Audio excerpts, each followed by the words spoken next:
In 1965, Frank Sinatra, at the peak of his power, exhausted and untouchable, did the unthinkable that shocked a room full of mobsters, celebrities, and fans. He cut the music mid-song and knelt down on stage in his $2,000 suit in front of a terrified 6-year-old girl.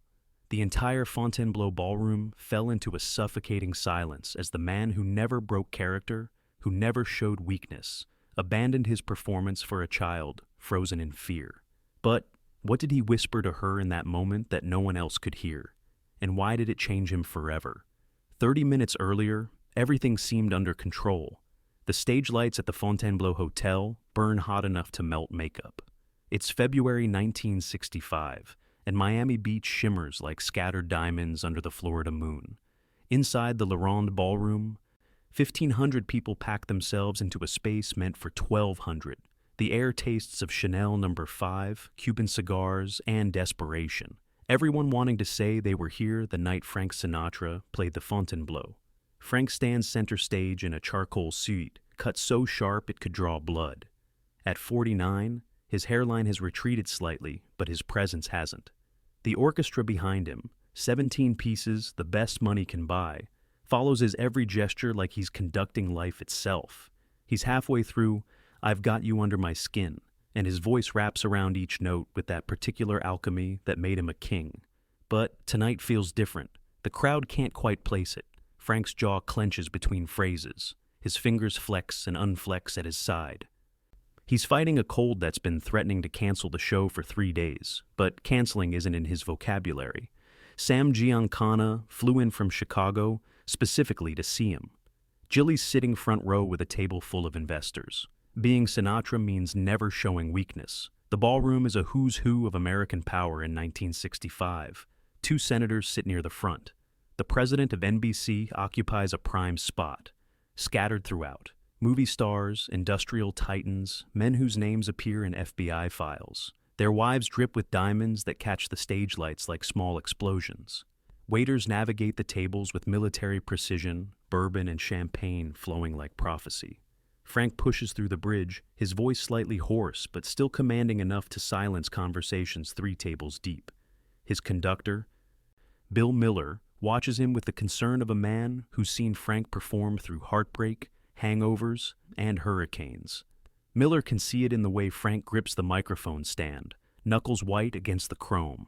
Off to the side of the stage, barely visible in the shadows, stands a little girl in a white dress. Sarah, the 6-year-old daughter of the hotel manager, brought up before the show started as a special treat. The cigarette smoke hangs in the air like ghosts of conversations past. Women lean forward in their seats, pearls catching light. Men loosen their ties and order another round. This is what they paid for: proximity to greatness, the chance to tell their friends they breathe the same air as Sinatra. The bass thrums through the floor. The piano keys shimmer under stage lights. Everything is perfect, controlled, exactly as it should be. Then it starts. Soft at first, a child's whimper from the side of the stage. Frank's eyes flicker toward the sound, but he maintains his performance. He's a professional. He can work through anything. The band plays on. People lean in, trying to focus on Frank, trying to ignore the small disturbance coming from stage left. But the whimper becomes a cry. The cry becomes sobbing. High-pitched, terrified, the sound of a child, completely lost. The little girl steps forward from the shadows into the stage lights, searching desperately for her mother in the sea of faces below. Frank motions for the orchestra to soften, but his voice continues, muscle memory carrying him through lyrics he's sung 10,000 times. His eyes scan the audience, then glance at the crying child, now visible to everyone. The crowd begins to shift uncomfortably. Conversations die mid-sentence. Forks freeze above plates. The crying intensifies. The girl takes another step forward, small hands reaching toward the audience, calling for her mother. A woman's voice rises from somewhere in the crowd, desperate, searching. And Frank Sinatra, the chairman of the board, the man who makes presidents wait, feels a fissure split open inside his chest. The performance, the carefully orchestrated perfection he's maintained for decades, begins to fracture at the edges, and everyone in that room can sense it coming. 3 hours before taking the stage, Frank sat alone in his dressing room, staring at a telegram from Ava. Just his name and a question mark. Nothing else. 17 years since their divorce, and she still knew how to reach through time and tear him open. He'd crumpled it into his pocket where it burned like evidence. Nancy had called earlier. Frankie Jr. was struggling, needed his father, but Frank had to go on, always had to go on. The face in the mirror looked older than 49. The cold medicine wasn't working. His throat felt like he'd swallowed glass. The doctor had suggested postponing, but Sinatra doesn't postpone. Sinatra delivers. That's the deal he made with fame. Show up, be perfect, never let them see you bleed. The price of being untouchable is you can't ever be touched. He'd built this kingdom performance by performance. From the screaming Bobby Soxers at the Paramount to the White House, from the gutter of his 1950s exile to the top of the world. But kingdoms require constant defense. One bad show, and the wolves circle.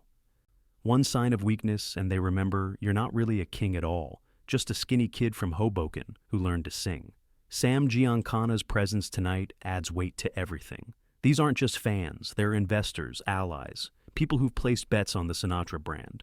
Frank owes people, always owing people, favors, performances, pieces of himself scattered across America like broken promises. The weight of expectation sits on his shoulders, heavier than the charcoal suit. Behind the professional armor, Frank's exhausted, genuinely, deeply exhausted. The Rat Pack's coming apart. Dean's drinking harder. Sammy's dealing with racism that Frank can't fix with influence alone. Peter's a mess. JFK's assassination still haunts the hallways of Frank's mind. He'd performed for presidents, mobsters, and millions, but lately, he feels like he's performing for ghosts. The performance is everything. It's all he has. When his marriages failed, he had the stage. When his kids grew distant, he had the music.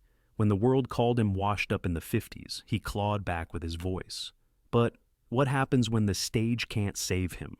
What happens when you've spent so long being Sinatra that you forget how to be Frank? Tonight his voice cracks on notes that should come easy. His timing is off by fractions of seconds that only he and Miller notice. The audience doesn't hear it. They're too dazzled by the legend standing before them. But Frank hears every imperfection, every moment where age and exhaustion seep through the performance. He's supposed to do 3 more songs after this one. 3 more perfect deliveries of American standards that he's sung so many times the words have lost meaning. Now, standing on stage with his voice fraying and a child's sobs cutting through his carefully constructed performance, Frank faces a choice he's avoided his entire career. The band's looking to him for direction. Miller's baton hovers in midair. The audience waits, suspended between discomfort and expectation. That crying, it's not stopping. It's getting worse. A little girl, completely terrified, standing just feet away from him on his own stage. Every instinct in Frank's professional body says, push through. The show must go on. That's the code. That's the religion he's practiced for 30 years. But the sound of that child's fear reaches depths beyond his performer's training. It sounds like every moment of his own children's childhoods he missed for a show. It sounds like vulnerability he's spent decades learning to armor against. It sounds like truth itself in a room full of beautiful lies. His arm rises. The band watches. 1,500 people freeze. And Frank Sinatra makes a decision that will cost him the performance but save a piece of himself he didn't know he was losing. The part of himself that still remembers what it means to choose a person over the applause. What happens next takes 6 seconds but will echo for decades. His arm cuts through the air like a blade. Not a gesture, a command. The kind of motion that ends arguments and stops time. The orchestra dies mid-note. Trumpet, saxophone, drums, all of it cuts to silence so absolute that people can hear their own heartbeats. The sudden absence of sound becomes tangible, pressing down on 1,500 people who suddenly don't know where to look or what to do. The child's sobbing echoes in that terrible silence. No music to hide behind now. No performance to cushion the raw human fear that's suddenly the only sound in the room. Guests lock in place with glasses halfway to lips, cigarettes suspended in air, conversations severed mid-word. This wasn't planned. This is uncharted territory, completely unprecedented. Frank turns away from the audience toward the little girl standing center stage, illuminated and exposed. She's maybe 6 years old, in a white dress with pink ribbons, face red and wet with tears. She's frozen in the lights, surrounded by musicians and equipment that tower over her like giants. Her small hands reach toward the darkness where her mother's voice calls out, "Sarah, Sarah, baby, I'm here." Bill Miller's baton hovers motionless. The bassist looks at the drummer looks at the pianist. No one moves. They've played through fire alarms, through hecklers, through Frank's own personal demons manifesting on stage. But they've never seen him stop, not like this. Not in the middle of a song, not for anything. Frank removes the microphone from its stand. For a moment, everyone thinks he's going to say something, make a joke, diffuse the tension the way performers do. But he doesn't bring the microphone to his lips. He sets it down on the piano with a careful gentleness that somehow makes the silence deeper. The amplified click of metal on wood carries to the back of the room. Then Frank Sinatra does what no one in the Fontainebleau Hotel has ever seen him do. He crosses his own stage, not toward the wings, not toward his exit, toward the child, toward the fear. His leather shoes click against the stage floor, and each step echoes through the silent ballroom like a heartbeat. Every person in the audience watches as the distance between legend and child closes.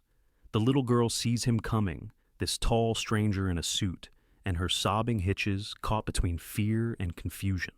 She doesn't know who he is. She's too young to know what Sinatra means.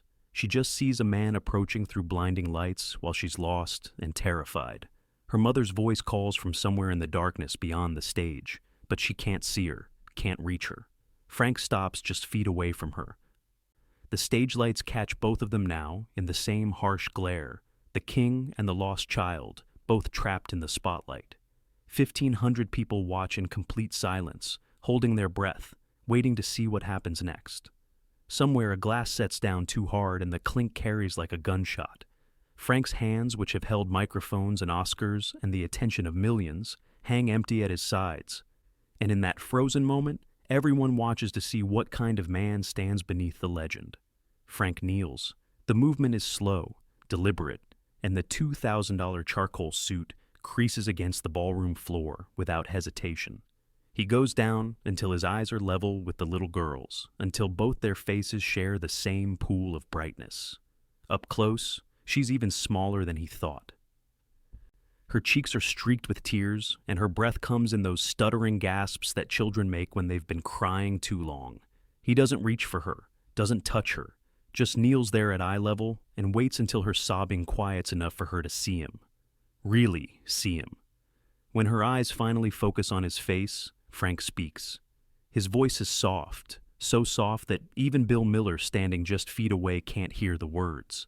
No one will ever know exactly what he says, but whatever it is, it's meant for her alone, not for the audience, not for the performance, just for this terrified child who doesn't know his name. He slowly extends his palm upward, an offering, not a demand. For a long moment, she just stares. 10 seconds that feel like hours. Then her small fingers reach out and grip 2 of his fingers. Just 2 fingers. Her whole hand can't wrap around more than that. Frank's expression transforms. Not quite a smile, but a softening that makes him look suddenly, startlingly human. He rises slowly, and she comes with him, her small hand still gripping his fingers. He lifts her against his shoulder, and she buries her face in his neck, her small body still shaking with leftover sobs. Frank turns toward the stage stairs, toward where a woman in a green dress stands at the edge of the stage, arms outstretched, tears streaming down her face. He carries the child down the stairs, and the audience watches in absolute silence as he crosses to her mother. The mother's face crumples as Frank reaches her. She reaches out with hands that shake, and Frank carefully transfers the child from his arms to hers, making sure the girl is secure before he lets go. The mother tries to speak, tries to thank him, apologize, explain, but words won't come. Frank touches the little girl's cheek with one finger, gentle as a question mark. Then he leans close and kisses her forehead. Just once, soft and quick and tender. He doesn't say anything to the mother, doesn't make a speech, doesn't turn to the audience and make a moment of it.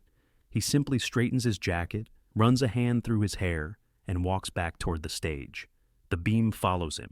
His shoes click against the floor. The silence stretches so thin it might break. When he reaches the stage, he steps up and returns to the microphone. He picks it up, fits it back in the stand, and turns to Bill Miller. Their eyes meet. Frank gives the smallest nod. Miller's baton rises. And Frank Sinatra says just 2 words from the top. The orchestra starts "I've Got You Under My Skin" again from the beginning. But the performance has shifted. Frank's voice, when it comes in, has lost the professional polish, the carefully maintained control. Instead, it carries raw, unguarded emotion, a tenderness that wasn't there before. Like he's remembering what it means to be human, like he's singing to that little girl still, even though she's back in her mother's arms. Everyone releases their held breath. Slowly, conversations resume. Forks find plates, drinks are lifted, but the atmosphere has changed. Everyone in that room knows they witnessed a moment that won't make it into the gossip columns, too intimate and strange to capture in words. They watched a king step down from his throne for 6 minutes and discovered there was a man underneath. Years later, that little girl, Sarah, now grown with children of her own, will tell the story to anyone who asks. How Frank Sinatra stopped a show for her. How he knelt in his expensive suit and spoke words she can't remember but has never forgotten. How his hands were gentle when he carried her. How his kiss on her forehead felt like absolution for a sin she was too young to have committed. But what she remembers most is this. In that moment, when he looked at her, really looked at her, she wasn't looking at Sinatra. She was looking at Frank, just Frank, a tired man with kind eyes who saw her fear and couldn't look away, who chose her over the performance, who proved that, before he belonged to the world, he belonged to himself. The performance that night was never released as a recording. The audience never spoke much about what they saw, but everyone who was there carried it with them. The night the music stopped and the silence taught them more about grace than any song ever could.